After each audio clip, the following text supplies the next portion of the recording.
In 4 hours, a taxi would come to take me to the airport. My passport sat on the nightstand. I'd picked it up and looked at it more times than I could count. The plane tickets were tucked neatly into my bag. The suitcase had been locked since the night before. And I'd just spent nearly £8,000 on the family holiday I'd poured almost a year of my life into planning. Then the phone buzzed. A message from my daughter. Just 2 lines. "Sorry, Dad. Richard says this trip is family only." I stood frozen, staring at the screen. I read it again, and then once more, because surely there was something I was getting wrong. I was her father. I was the one who paid for the whole trip. I was the one who stayed up until 2 in the morning, night after night, building the itinerary for every single one of them. So what exactly does family only mean? But the real knife was in the line underneath. Richard's parents are already at the airport. And that's when I understood. This wasn't a misunderstanding. It wasn't a mistake. It wasn't some last-minute decision. They had planned to cut me out from the very beginning. Every one of them knew. The only one who didn't was the foolish old man standing in his bedroom with a packed suitcase, waiting for a joy that was never meant for him. That man was me. But that wasn't even the worst part. My hand was still clutching the blue jumper my daughter gave me for my birthday 5 years ago. I'd been planning to wear it to our first dinner in Rome.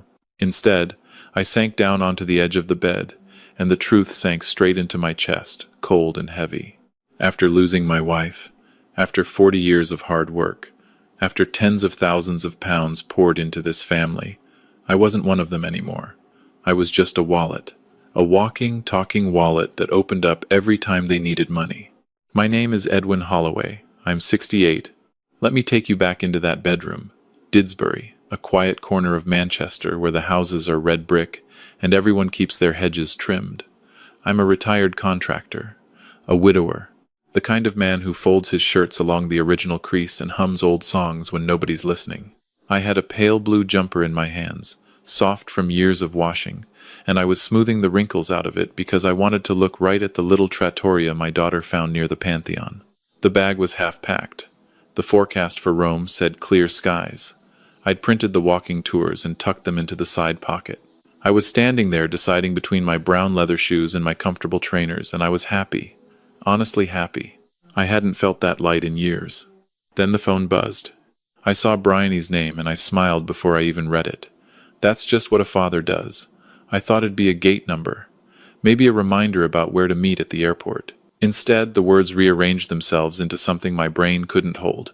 This was going to be a family-only holiday, her husband had decided. I read it once. I read it twice. My thumb just hovered over the glass like if I stared hard enough the letters might change their minds. They didn't. And here's the thing I keep coming back to. I was still holding that jumper, still mid-fold. My hands kept doing the ordinary thing while the rest of me tried to catch up to the cruelty of it. Family only. I was her father. I booked the flights. I spent whole evenings cross-referencing restaurants and train times so the week would be perfect. What does family only even mean when the person you're sending it to is your dad? I sat down on the edge of the bed, next to that open suitcase, and my hands were shaking just a little. I typed back the only word I had left in me. I wrote, "Okay," one word. Have you ever done that answer to gut punch with a single calm word, because anything longer would have cracked you wide open? That's where I was. The disappointment settled into my chest like a wet stone. I looked around the room at all the little evidence of a trip that wasn't happening anymore.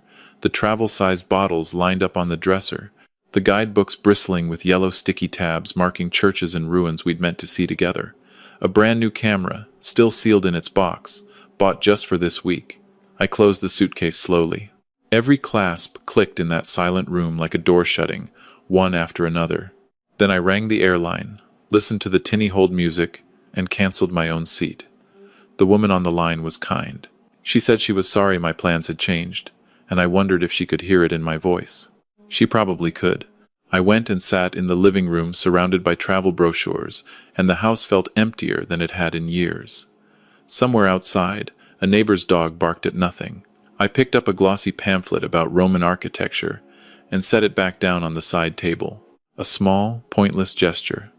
It was all I could manage in the moment I finally understood I'd been carefully, deliberately left behind. I'll be honest with you.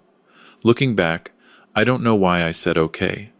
I think part of me had been swallowing things my whole life, and swallowing was just the habit. Hold that thought, because the habit was about to break. Evening came and brought the same hollow quiet with it. I drifted through the hours like a ghost. I left my dinner plate unwashed in the sink, which a man like me never does. That packed bag still stood by the bedroom door, taunting me. I had the telly murmuring some news program I wasn't watching, and I kept picking up my phone for no reason, thumbing through nothing, restless.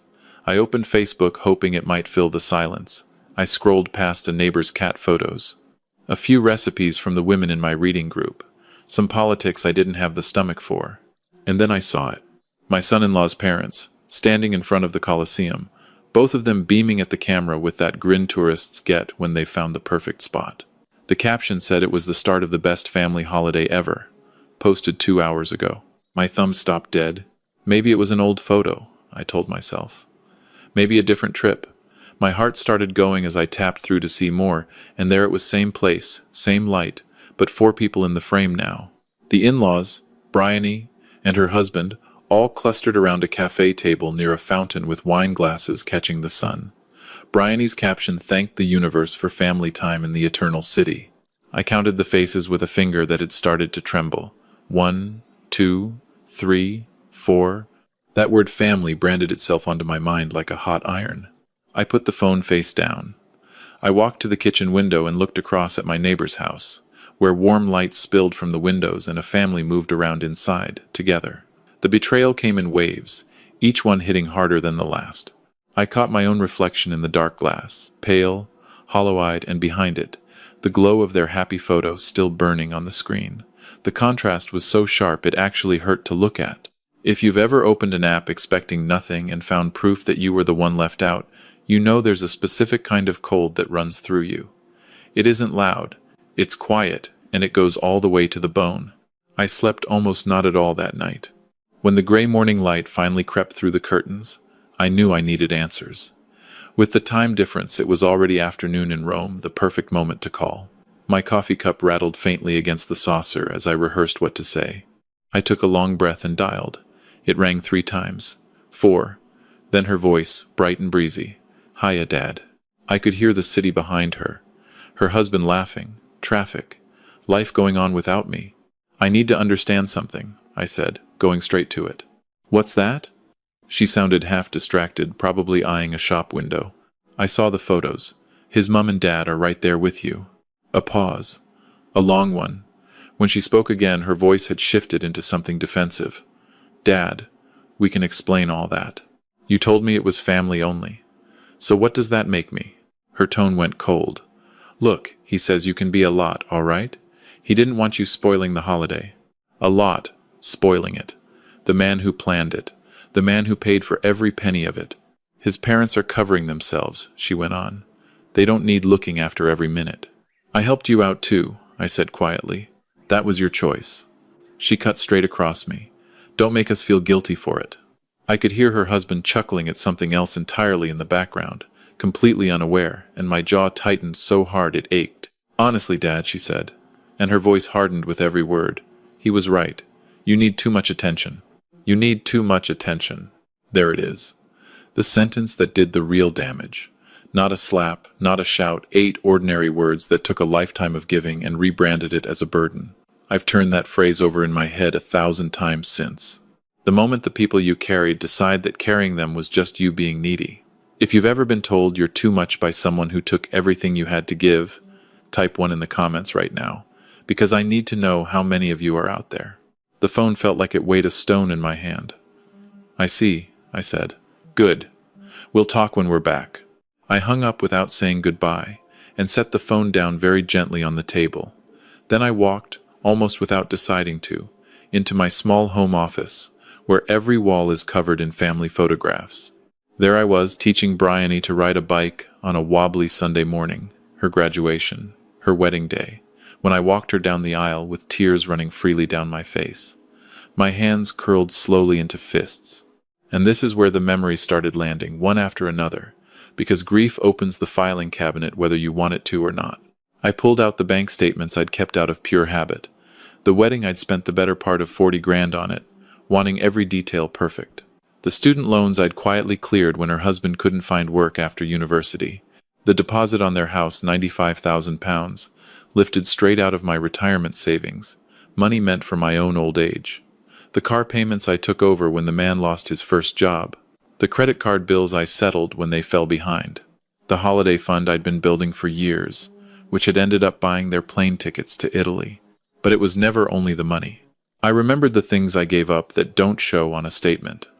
The fishing weekend with my old mates that I canceled because Bryony needed a babysitter. The widow from my book group who'd asked me to dinner, and I'd said no because my daughter needed help moving house. My own dreams, postponed again and again while I funded theirs. The Sunday lunches, where her husband barely met my eye. The Christmases where I felt like a guest in a family I'd paid to build. The pattern was so obvious now I couldn't believe I'd missed it. I turned the photographs face down, one by one. And standing in that quiet office, I finally understood the difference between being loved and being useful. They didn't want me in their lives. They wanted me to fund their lives. There's a particular loneliness in that realization, not the loneliness of being alone, but the loneliness of discovering that the closeness you treasured was a service you'd been providing. If you've ever felt that, I'm sorry. I truly am. It's one of the heaviest things a person can carry. I opened my laptop and stared at the account both of them had access to. My finger hovered over the trackpad, one click from changing everything, and then I closed it. Not yet. Some decisions need a plan, not an impulse. And then the phone pinged. A banking alert. I almost ignored it. Transaction processed. £892. A restaurant in Rome, 3 hours ago. Their lunch? Bryony had used the card I'd given her years back, the emergency one, while I sat in my kitchen absorbing the news that I was too much. I scrolled. Hotels, boutiques, attractions, all on my card while the in-laws supposedly paid their own way. That decided it. I opened the card settings, found her name in plain black letters, and let my finger rest over remove user. Years of being the soft touch, warred for a second with something new and unfamiliar certainty. The confirmation appeared. Are you sure? This cannot be undone. I pressed yes. Access revoked. And for the first time in years, I felt something like control. It felt foreign. It also felt right. I set the phone down, looked at my own reflection in the dark screen, and for the first time in days, I smiled. The next morning, I was actually enjoying my coffee when the phone rang aggressively. International number. I let it ring twice before answering. Good morning, Bryony. Dad, what did you do to the card? No, hello. Just demand. I removed your access. Don't give me that. It got declined at lunch in front of his parents. The waiter came back 4 times. It was humiliating. That must have been embarrassing, I said, and took a sip. You can't do that. I need that card. For what? I thought you didn't need me looking after you. Her voice climbed. That's completely different. Is it? A muffled conversation in the background. Then she came back with poison in her tone. You fix this now, or there'll be consequences. What consequences? He and I have been talking. When we're home, we're looking into care homes for you. My mug stopped halfway to my mouth. You're getting on, Dad. You clearly can't manage your money. We'll sell the house to cover it. You don't need all that space anyway. Let that sink in. I cut off their luxury lunch, and the response was, we'll have you declared incapable and sell your home out from under you. And I want to be fair here, even now. I don't think Bryony woke up evil that morning. I think she'd spent so many years with my help simply being there, like running water out of a tap, that she'd genuinely stopped seeing it as a gift. To her, my money was just how the world worked. And when it stopped, the only explanation her mind would accept was that something must be wrong with me. That's not a monster. That's something worse and far more ordinary. A person who rationalized her way into cruelty one comfortable step at a time. But understanding why someone does a thing is not the same as letting them do it. Dad, are you there? Restore the card. I heard everything, I said. Good. So you'll sort it? No. What do you mean, no? I mean, no. Enjoy your family holiday. I ended the call and placed the phone face down. My hands stayed perfectly steady. I looked out at my well-kept garden, at the house I'd owned for 28 years, paid off in full, with only my name on the deed, the house they imagined they could sell to tuck me away somewhere convenient. And then I got up, because there was business to handle. I went to the filing cabinet, but it wasn't my own deed I was after. It was the second one. The deed to their house on Marlowe Avenue with my name, and only my name, on the title. Exactly as it had been since the day I bought it for them. I remembered the conversation 3 years earlier. Just for the mortgage approval, Dad. We'll switch it over once everything settles. They'd been too busy ever since. Always next month. Next year, I found the business card of an estate agent I trusted. A discreet, reliable man named Rashid Okonjo grabbed my keys and drove across Manchester to his office in a beautifully restored Victorian villa. Rashid looked up, surprised and pleased. "Edwin, good to see you. How's retirement? I need to sell the Marlowe Avenue place. Fast." He paused, his experienced eyes catching something in my face. "The one you bought for your daughter. Everything all right?" "Everything's fine. I just need it sold." "What's the market doing?" He turned to his screen with practiced ease. "Strong, actually. A property like that, in that area, 200, maybe 215. I'd paid 148 3 years ago. The figure pleased me." "How fast?" "As soon as possible. Price it to move." "We'll need photos. Staging, maybe. The current occupants are in Italy. I have keys." Rashid was puzzled but professional. We sorted the price, the commission, the timeline. I signed the listing contract with a steady hand. "I'll start marketing today," he said. "In this market, we could have offers within days." We shook hands, and I valued the man's tact, the questions he didn't ask. Walking back to my car, I felt lighter than I had in a long time. I drove home through a city that suddenly looked new to me, classical music on the radio, and at a red light, I watched a young father cross the road with a toddler on his shoulders. I remembered when Bryony was that small, before everything became about what I could provide instead of who I was. That afternoon, an email landed. Property listed successfully, but there was more to do. I searched for a small, family-run removals firm, not a faceless corporate one, and found Declan's Removals, family-run for 12 years, the kind of place where you actually speak to the owner. I rang. A gruff, direct voice answered. I explained. "A whole house, tomorrow morning, urgent, everything into storage." Declan suggested a storage place he worked with, and within minutes I had a unit booked. The first month paid, the whole thing arranged. I cooked dinner that night with an appetite I hadn't had in days, set my alarm early, and laid out my old contractor's jeans and boots, the clothes from before I became a man who funded other people's dreams. I arrived at Marlowe Avenue at 7:45, 15 minutes early, like always. The removal van was already idling, breath rising in the cool morning air. Declan, a solid man in his 50s with the unbothered manner of someone who'd seen 100 family dramas and judged none of them, shook my hand. We went room to room, 3 hours, he reckoned, maybe 4 with the heavy items. And here's where I want you to slow right down with me, because this is the part that matters most. The crew worked with quiet precision, wrapping and labeling. I insisted on helping, despite Declan's worries about insurance. "I'm not that old," I said, and got a grin from one of the younger lads. So I carried boxes, books, electronics, the things I'd bought and half forgotten buying, the expensive corner sofa from last Christmas, the elaborate home office setup, the wardrobe spilling out of 2 fitted closets. In the bedroom I found the wedding albums, and as I turned the pages, something made my throat tighten. I was barely in them. The other family in every shot, and me in maybe 2 photos, always at the edge of the frame, always half cut off. I closed the album and handed it to the crew without a word. Room after room emptied. My back began to ache, and I kept going, powered by something I hadn't felt in years. In what was meant to be a future nursery, I found flat-packed baby furniture, hopefully assembled for grandchildren who hadn't come.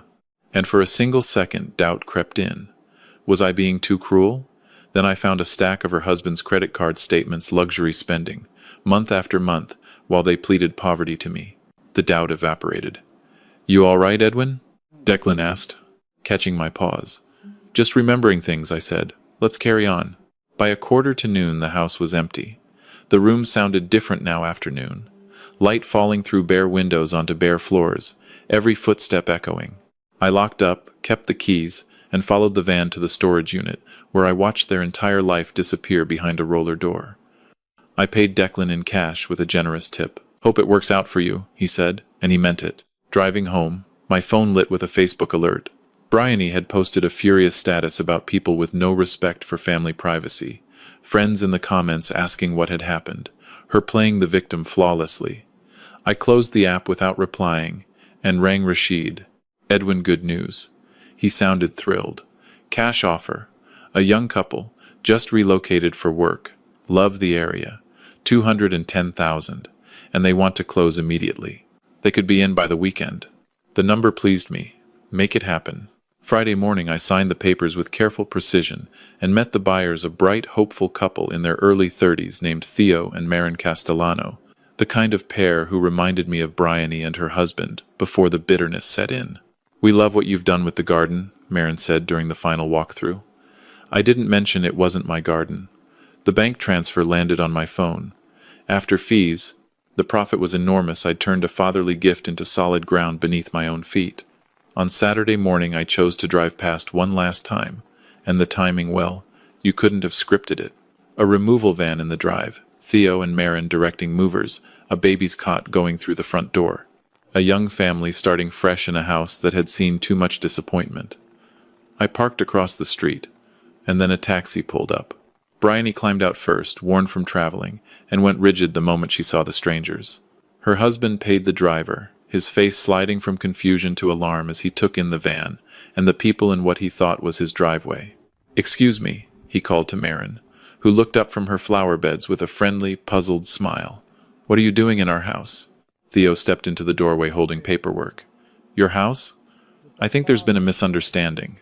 I got out of my car and walked, slow and steady, across the road, reaching into my jacket for an envelope I'd prepared. Bryony saw me, and her face moved from confusion to understanding to pure fury in about 3 seconds flat. "Dad, what is going on? Why are there strangers in our house?" The young couple exchanged the nervous glance of people who've wandered into someone else's storm. Maren still held her trowel like she might need it. "Mate, I don't know who you think you are," the husband said to Theo, his voice rising, "but you need to pack up and get out." Theo held up the deed. "Got it right here. We completed yesterday." "That's impossible. This house is ours." "Maybe we should call the police," Maren said quietly, but with steel underneath it. I stepped forward then, and let my voice carry the calm authority I'd built over decades of running difficult sites. "That won't be necessary." "Dad," Bryony snapped, in that demanding tone I knew so well, the one that always expected me to leap in and fix everything. "Sort this out. Now." I turned first to Theo and Maren, because they were the innocent ones. "I'm so sorry for the confusion. Please, go ahead and settle into your new home." Then I turned to my daughter and her husband, and my voice stayed level and matter-of-fact. "The house was sold because it belonged to me, not to you." The husband's face went a deep, furious red. "What do you mean it belonged to you? If you check the original deed, you'll see it was never transferred into your names. It was always in mine." Bryony's voice rose to a shriek that could have cracked the glass. "You can't sell our home out from under us." "I can absolutely sell my own property," I said evenly, which is exactly what I did. "This is theft. We'll sue you for everything." "With what money?" I asked mildly. "As I recall, your cards were declined in Rome." I held out the envelope. The husband snatched it, tore it open, and read aloud in disbelief a storage unit, a number, a street. "Storage," Bryony repeated, her voice cracking. "You put our whole life in storage. Everything's preserved, carefully and safely. The first month's already paid. Real family," the husband spat, "doesn't do this." I looked at him for a long moment. Real family doesn't cut a father out of a holiday he paid for and call him needy. And that's the line I want you to carry out of this whole story. Because everything turns on it. Bryony switched tactics, her voice melting into the manipulative softness she'd perfected as a little girl. "How could you do something this cruel to your own daughter?" I studied her face, really looked at it. "How could you do what you did to your own father?" Maren came back out, genuine worry on her face. "Is everything okay out here?" "Everything's fine," I assured her with a smile. "I hope you and your husband love your beautiful new home." And I left them there on the pavement with their expensive Italian luggage, looking like lost tourists who'd wandered into the wrong life. "This isn't over, old man," the husband shouted at my back. I got into my car, turned the key, and the classical station picked up exactly where it had left off. Oh, but it was over. 3 months later, a process server appeared at my door with the lawsuit they'd threatened. I signed for it without surprise. By that same afternoon, I was reading the court's decision in the same kitchen chair. Dismissed. A property owner had every legal right to sell his own property. They were liable for their own legal fees. My solicitor rang within the hour, a clean win, no grounds for appeal. The local paper ran a small piece. I filed it all in a folder, gave it a quiet, private label, and got on with my day. This whole thing taught me something I keep coming back to. The mistake most of us make is believing that generosity earns us a place, that if we just give enough, sacrifice enough, pay enough, we'll be loved for it. But love and usefulness are not the same thing, and the people who only value your usefulness will always call your boundaries cruelty the moment you set them. What I understood, standing in that driveway, that nobody else there did, was that saying no to people who only ever say give isn't betrayal. It's the first honest thing you've done in years. So here's what I'd ask you to do today, if any of this landed. Look at where your help is met with gratitude, and where it's simply expected, and notice the difference, because the difference is everything. And here's the question I want you to sit with quietly tonight. If you stopped giving tomorrow, who in your life would still show up? Be honest with yourself. The answer matters more than you think. Now I really want to hear from you. So tell me, comment 1 if you think I did exactly the right thing. Comment 2 if you think I went too far. And comment 3 if you understand why I did it, but you're not sure you could have done the same. There's no wrong answer here. I just want to know where you stand. And tell me where you're watching from, and what time it is there right now, because I love seeing how far these stories travel. Have you ever been the one who gave everything and got treated like a wallet? If you have, share it below. Someone reading needs to know they're not alone in it. What happened to me after, by the way, is the gentlest part. I adopted a golden retriever named Barley from a family moving abroad, and that dog took to me instantly, like he could sense the loneliness and decided to answer it. I bought a small touring caravan, traded in part of what I'd saved, and the two of us set off for all the places I'd always postponed: the coast, the hills, the little towns I'd driven past for decades, and never once stopped in. I packed an old photo album of Bryony as a child, from before the disappointment changed us both. I drove past Marlowe Avenue one last time, and saw Theo and Marin's kids playing in the garden, the house finally full of the happiness it was built for. And one evening, parked at a quiet spot up in the hills with the sky going orange and purple over the valley, Barley resting warm against my leg, I sat in a folding chair and realized that for the first time in years, I was exactly where I belonged. If this story moved you, even a little, do me a small kindness and subscribe. It's just you and me here. And every single person who follows along helps me keep telling these stories about ordinary people who finally choose themselves. I'd love to have you back for the next one. This is a fictional story inspired by real emotional experiences, fully rewritten and reimagined in Manchester to create original content. Any resemblance to real people or events is coincidental.